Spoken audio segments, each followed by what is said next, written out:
one of these lectures a few times ago mentioned they'd come to one, and I said, oh, well, you must have met me then. And they said, well, I don't think so. And I said, well, I'm the woman who stands up at the front of the room and introduces the series, and I realize I hardly ever say who I am, so just I hold a Canada Research Chair in the Department of Religious Studies, and the chair actually is the primary sponsor for these events, Critical Thinkers in Religion, Law, and Social Theory. But today's talk is special because it's also co-sponsored by the Embassy of the United States of America in Ottawa. And Sandra Weidmark, who's from the Embassy, is here with us today. And so just a special thank you to the Embassy for assisting us in bringing Anna Tsing in. Also, a thanks to my co-organizers, André Ladegute, Pascal Fournier, Elke Winter, and Sonia Sika. And Elke, I don't see any of the others here. A special welcome to people who don't usually come to the series, and I'm happy to see some new faces here today, so thanks very much to whoever you are. I don't know who you are, but thanks for coming. And it's a series, so there are more.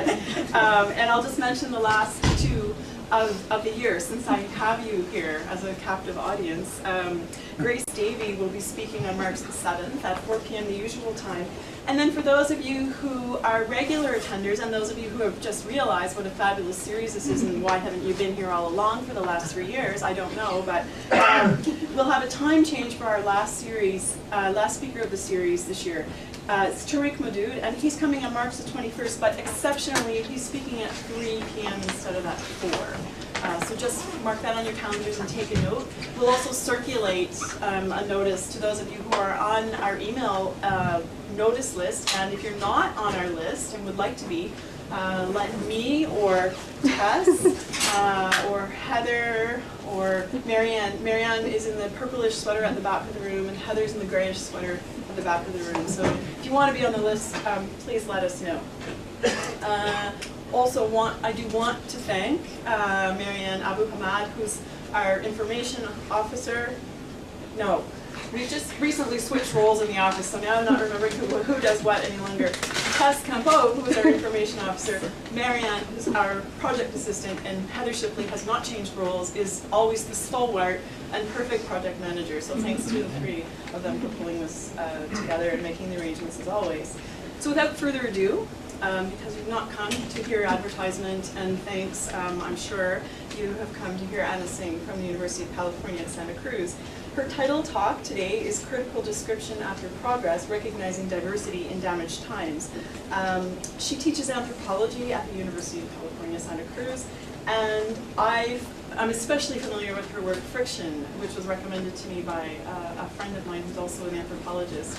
And when I read the work, I was overwhelmed with the way she complicates what might seem like a simple story becomes a complicated layering of discussions about a little bit of religion, a bit of gender analysis, globalization, global capital, all kinds of complexities. And I was saying to her just before, I went to her website and I looked and I saw a link to mushrooms. And her current research is, she says, follows the humble trail of mushrooms into the great economic, cultural, and ecological dilemmas of our times. So she's a complicated thinker, and I'm sure you'll find her talk absolutely fascinating as well live. So please join me in welcoming Anna Tsing.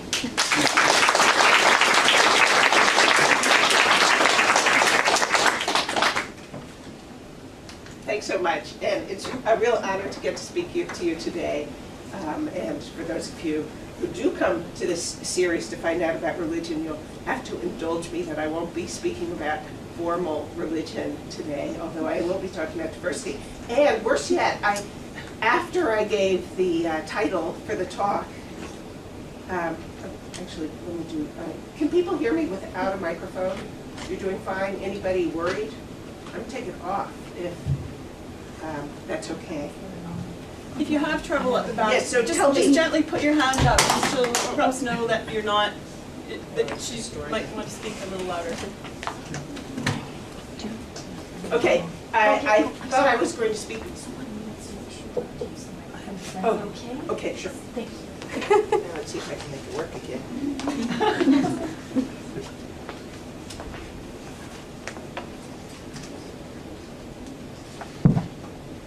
Okay. After submitting a title saying I was going to talk to you about critical description, I decided I wanted to focus on the other half of the title about diversity in damaged times. So critical description will be implicit in what I've said, but not actually the subject of the talk today. Because I also decided I want to introduce another term, and you might be tired of all these terms, and that term, which you'll hear about, is slow disturbance. I'm also going to use an old tool from the discipline of anthropology, which I think still offers many insights, which is to take some very small details and ask big questions with them. So I'm using this opportunity to offer you some sections from the beginning of a book that's in progress that I've tentatively called Living in Ruins: Capitalism, Blasted Landscapes, and the Possibilities of Life on Earth, a Mushroom Story.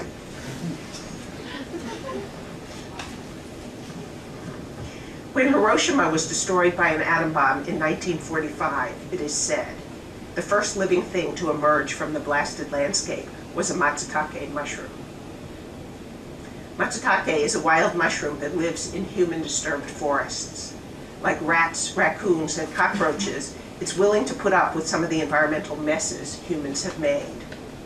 Yet it's not a pest. It's a valuable gourmet treat, at least in Japan, where high prices sometimes make matsutake the most valuable mushroom on Earth. Besides, through its ability to nurture trees, matsutake helps forests grow in daunting places. To tell the story of matsutake is thus to show the promise of living together in this time of human environmental damage. Living in Ruins is a tale of life emerging from our damaged landscapes and damaged human communities. This is not an excuse for further damage. Still, matsutake might guide us into the challenges of survival. For most of the last 2 centuries, the most powerful stories addressing life's challenges have told us of progress. Not progress in the small senses of getting on with something or even making it better, but rather progress as a world trajectory in which everyone and everything willy-nilly takes part. If there's a problem, we heard, whether poverty, disease, or even death itself, surely there will be a future-making solution. Perhaps the invention of new technologies, new accounting practices, or new methods of social control. We humans were supposed to be getting richer, more efficient, and more fully able to make the natural world do work for us. In the last few decades, however, confidence in these stories has crumbled. Poverty, disease, and death run wild, and it's become clear that the very processes of world conquest on which we were asked to rest our hopes have led to vast new problems. Far from making the natural world a paradise of ever-yielding human resources, we've left destruction in our wake. It's in this time of surprise and mourning for lost hopes that it seems useful to consult a mushroom on how to think about staying alive. Thinking with matsutake takes us into challenged but still living forests, where the fungus provides otherwise unavailable nutrients for trees. From here we might notice that suite of ecologies and organisms that navigates within human insults to the earth. Using the term for damaged goods in shops, one might call this as-is diversity. That is, diversity that manages to survive within human destructiveness. Matsutake also guides us to as-is human diversity. That is, diversity emerging from the ruins of war and capitalist accumulation. Consider matsutake commerce. For the past 30 years, matsutake has become a global commodity, foraged in forests across the northern hemisphere and shipped fresh to Japan. Many matsutake foragers are displaced and disenfranchised cultural minorities. In the U.S. Pacific Northwest, for example, most commercial matsutake foragers are refugees from Laos and Cambodia.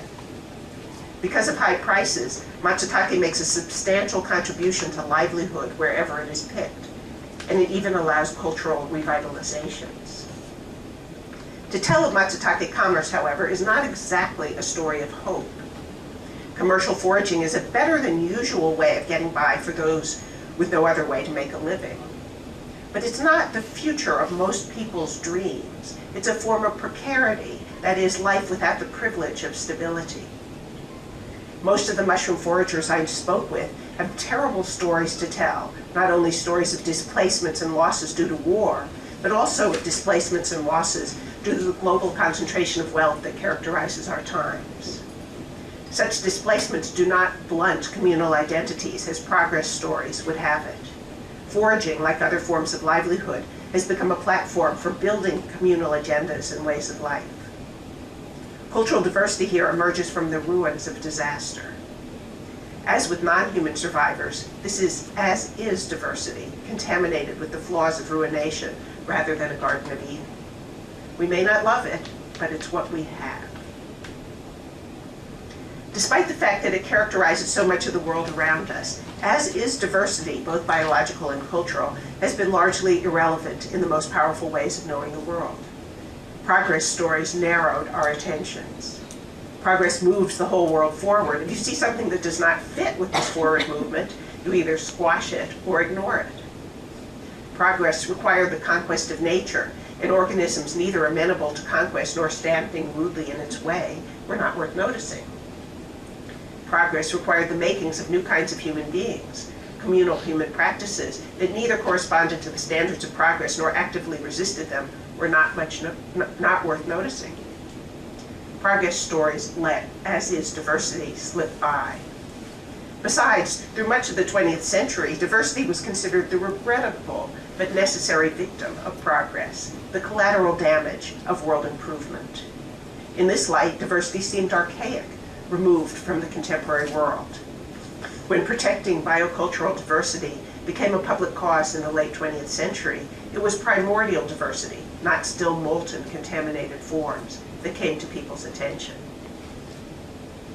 Late 20th century advocacy for biocultural diversity was one symptom of disillusion with narratives of progress. Increasingly, those narratives seem empty. We wonder how people might really have thought that the whole world was moving forward together. And haven't those commitments to progress been rather destructive to both humans and nature? The minute we let such questions enter our thinking, however, we have no excuse for not noticing the features of the world progress had us ignore.